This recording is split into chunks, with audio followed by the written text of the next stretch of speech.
So, who here is connected to agriculture? Who here is connected to... raising his hand. Okay, so who here eats? Who eats? Okay. Well, then if you eat, you are connected to agriculture, because what is agriculture? Eating food. Well, it's the science of farming. It's cultivating the soil. It's planting crops and taking care of those crops and getting those crops to the supermarkets where your parents, grandparents, aunts, and uncles buy all the food that you eat, and the farmers markets. Hopefully you visit some of your local farmers markets. So we're all connected to agriculture because we all... Tell me where we are right now. Around since 1893. That's 118 years. That's a long time. That's older than your grandparents, right? 118 years. And they are one of the largest citrus and avocado grower, if not the largest, in the United States, in North America. They grow more lemons and avocados than anyone else. They have over 7,000 acres. That's a lot of acres. And how many pounds of lemons do you think that they produce every year?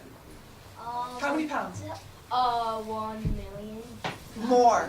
No. Like 100 million? Close. 76 million pounds of lemons. They produce 2 million cartons a year, and each carton weighs 38 pounds, and if you're good at math, that's 76 million pounds of lemons. They also grow oranges and specialty citrus like blood oranges and grapefruit. And we're going to go into the demonstration orchard where you're going to see a lot of different varieties of citrus, yes? How about avocados? They do grow avocados as well. They have about 1,300 acres of avocados that they grow, okay?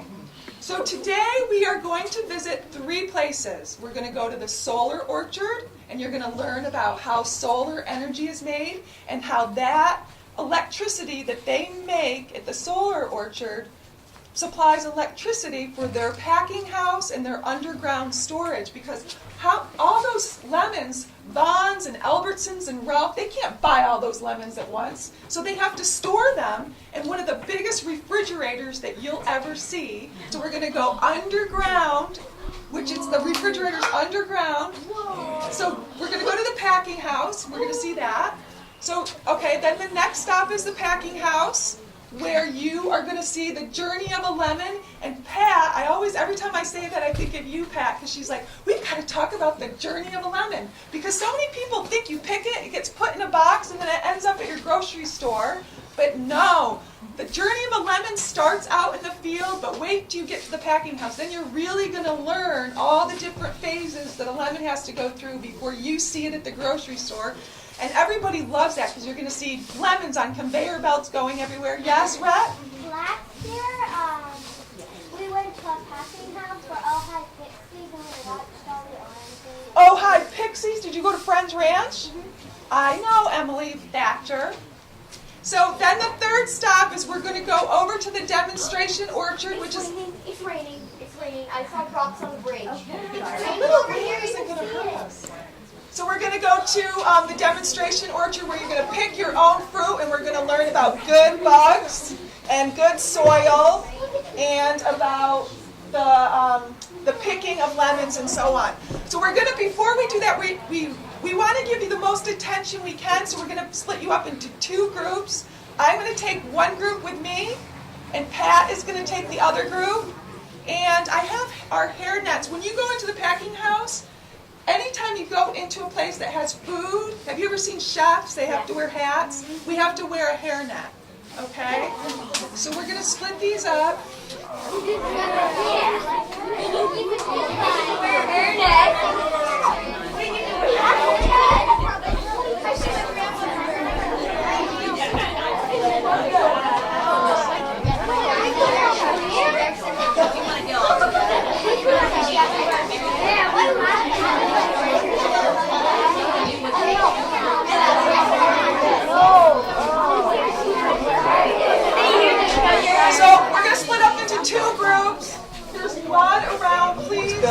1919. And when I talked about the journey of a lemon, how many thought you picked a lemon and got put in a box and then it wound up in your grocery store?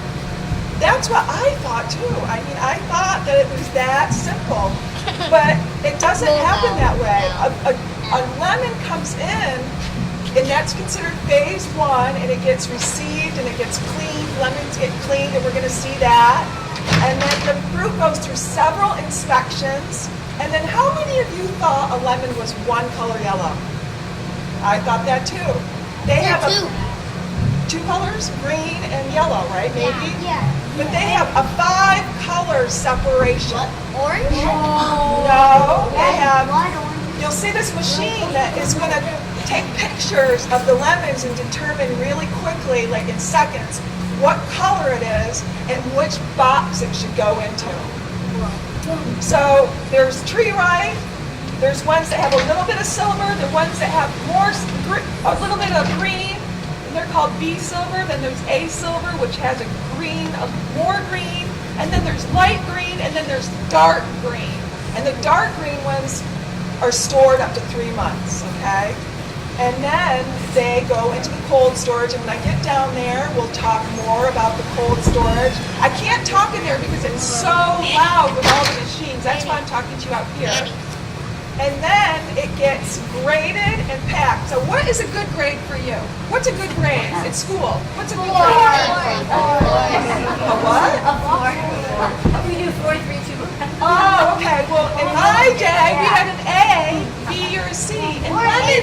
And lemons are an A plus. Exactly. You must be an A plus student. So lemons get graded as well. And an A, what do you think? Where do you think an A lemon goes? A box. A good box. It goes into the good box. They're called fancy lemons. And they go to the grocery store. You know those? My dad's brother.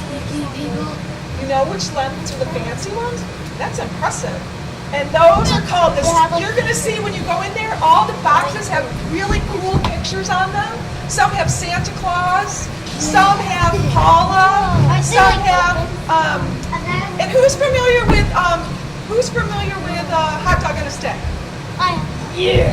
Limonaire supplies all the lemons to hot dog on a stick. So they have fancy, choice, and standard lemons, and they have A, B, and C. And that determines what box and what picture goes on. And the best lemons, the ones that have no blemishes, they go to the grocery store. And where do you think the lemons that have a little bit of blemish on them? Like a Lime? oh, No. if they have a black spot or they're not perfect, where do you think those lemons? Those are C's. What do you think happens to the C lemons that aren't beautiful? They get turned into lemonade. So that's why hot dog on a stick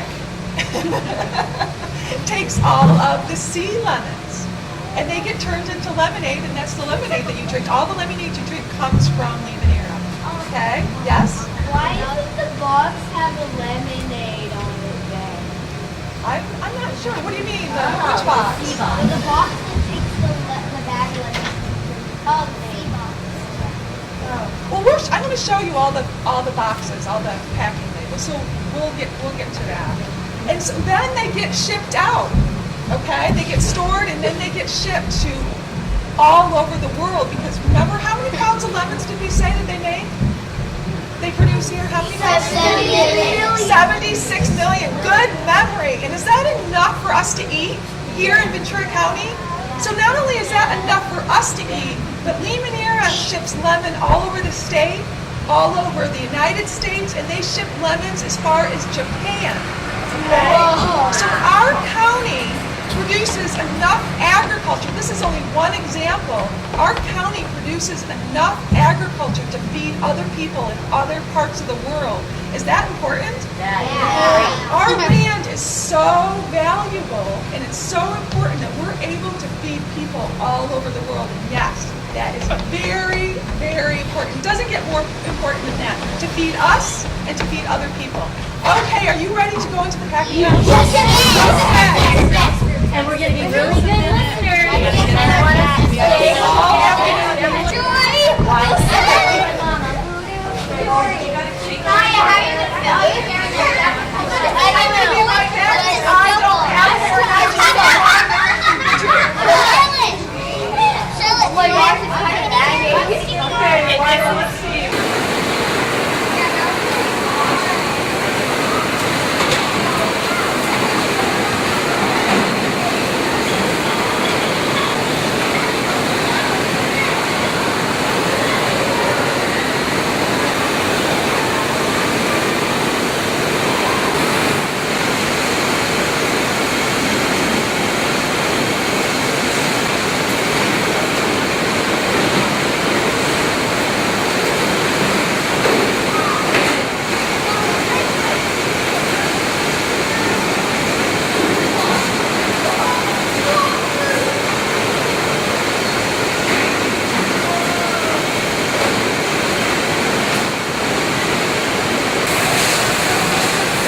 So, what do you guys feel? Freezing. It's cold, right? And can you smell all the lemons? So remember what I said again?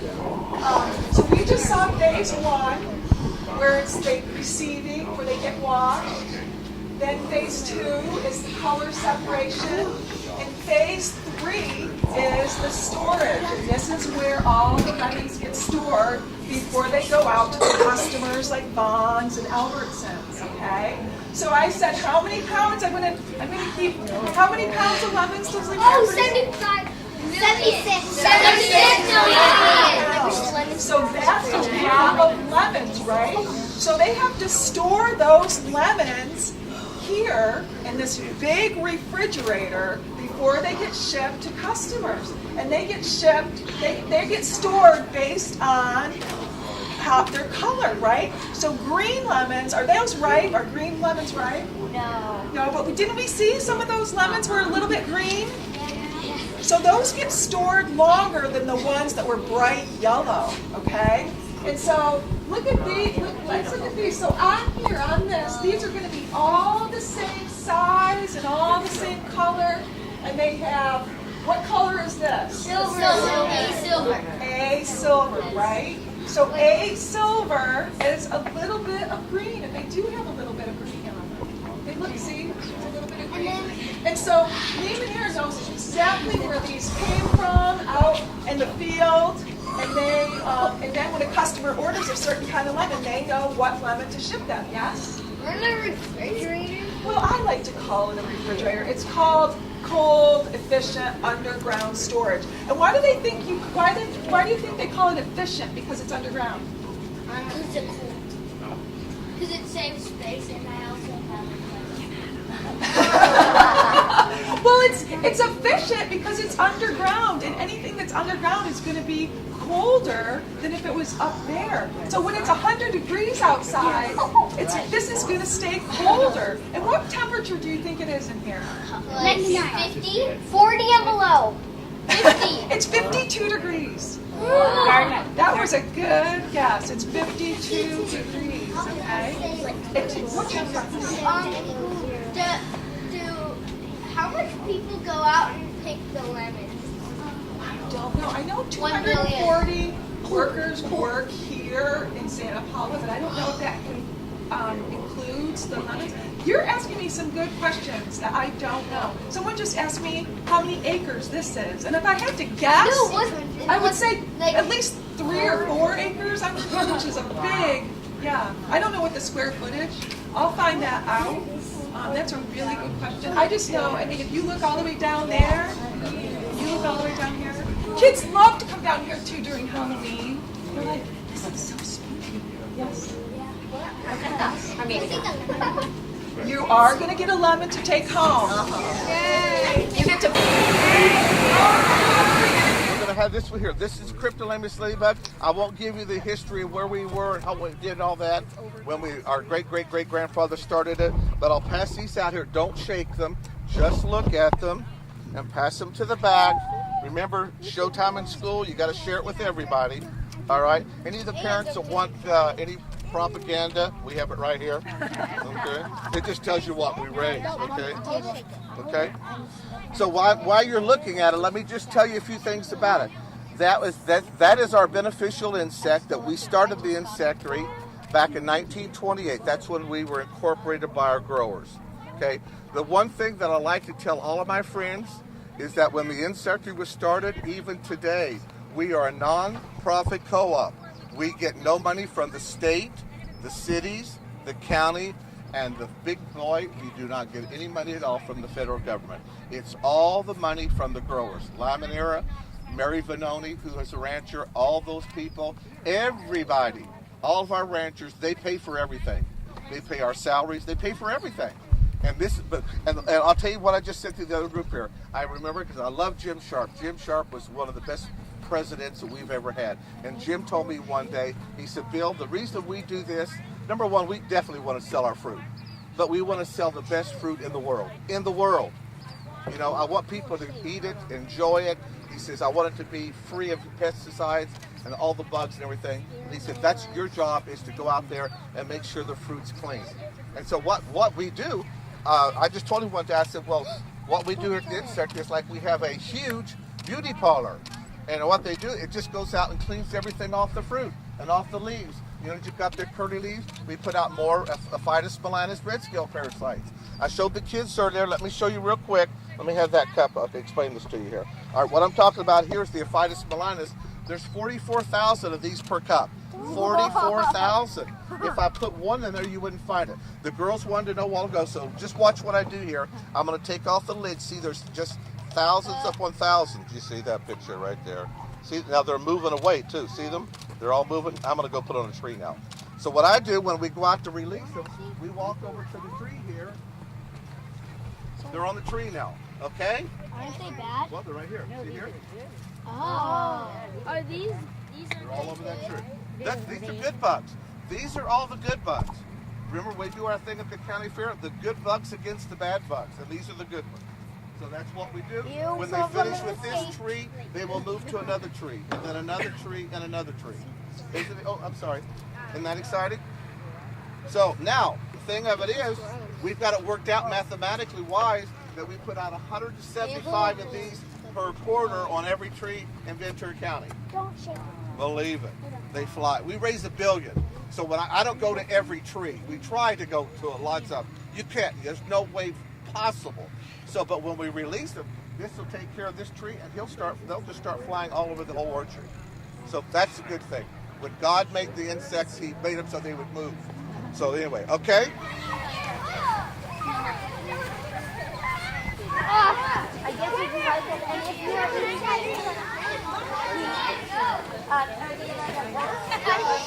And say a few words. First, I wanted to we should thank Lee and Ira for letting us come here today. They're very generous. Last year, I brought 760 kids through here, and it's so funny because Pat and I always talk about it. She's like, I'm always waiting for someone from Lee and Ira to yell at us or to tell us that we can't bring the kids up on those platforms with the conveyor belt. She goes, they always just smile at us. And Limonera never ever complain. They love it when kids are here. They love to see when the buses pull up. They always say we want to see a bus here every single day. And so agriculture education is really important to them. The first part of my program is me going into the classroom and talking to you. And I know we did it a little bit backwards this time you came here. And probably next week or the week after, I'll go to the classroom and talk to you more about agriculture. I hope you will look forward to that. We've got a lot of information today. And speaking about information, can you guys tell us what you learned about? How many people thought that you just picked a lemon and put it in a box and it got to the grocery store? You thought that? Yeah, I thought that too. So what did we learn today about the journey of a lemon? What are some of the things you've learned? Not that easy. It's not that easy. It takes a lot of hard work. What else? It takes a lot of cleaning. They clean and them, storing. right? Storing. How long do they get stored up to? 3 months. Yay! Okay, what else did you learn? That it takes a lot of electricity. Yes, to run that packing house, to run those big machines, it takes a lot of electricity. What else takes a lot of electricity? The conveyor belt? The conveyor belts, right? Wait, the freezer? The storage, to keep those lemons cold all year long. Sometimes it gets to be almost 100 degrees in Santa Paula, and it takes a lot of energy to keep those lemons cold. And where do they get the electricity from? Solar panels. The solar panels. The sun powers that packing house, which is wonderful. That's clean, renewable energy. What else did you learn about the solar orchard? That you don't want the grass too high, and you put English goats in there so they can eat down the branch. Holy moly, you're smart. Not only did you say the sheep, but she said English sheep, and that's what they are. They're English miniature sheep. They keep that grass down so it doesn't block the sunlight, and it prevents the dirt and dust from getting on the solar panels. That's another thing that's awesome. What else did you learn? What else did you learn? I learned that a big machine takes pictures of the oranges and then they sort themselves on a conveyor belt. I thought that was so cool. That's very cool. That's called a CAB unit, which stands for color and blemish. I just learned that too. Takes pictures of the lemons. And what is it trying to determine? Do you know what that? I can think of it. Okay. Like if it's A, B, and C. Yes, A, B, and C, which is fancy, choice, and standard, but it's taking pictures of the color and to see if there's any blemishes, yes?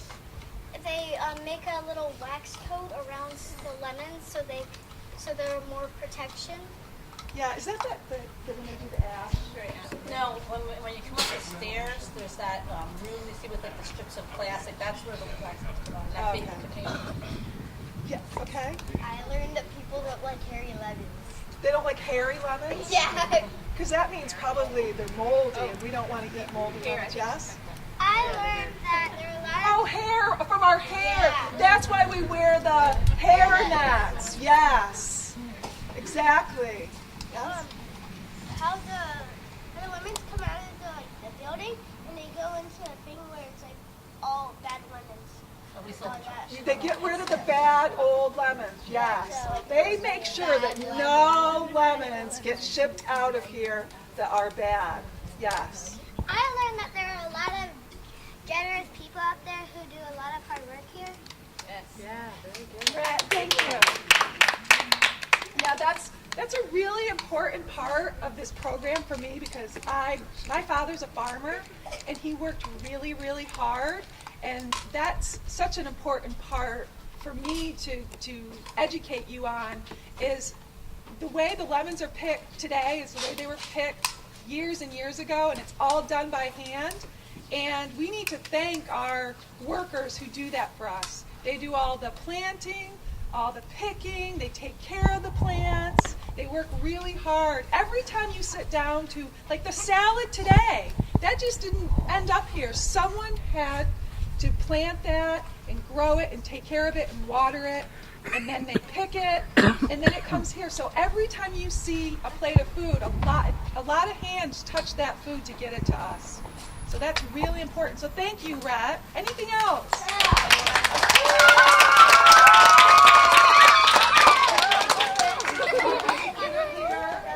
For coming. I invited some special, today's a special day. I invited some guests because I'm always out in the community telling them how wonderful it is to have you connect to agriculture and to nature, and that you guys are learning so much, and it's good for kids to know where their food comes from.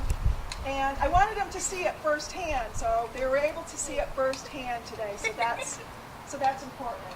So I don't have anything else. Just thank you for coming. You guys were great.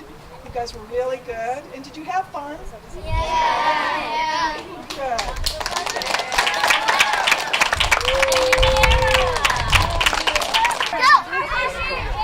Hi, this is Mary Maranville, and I'm at Limonera Ranch.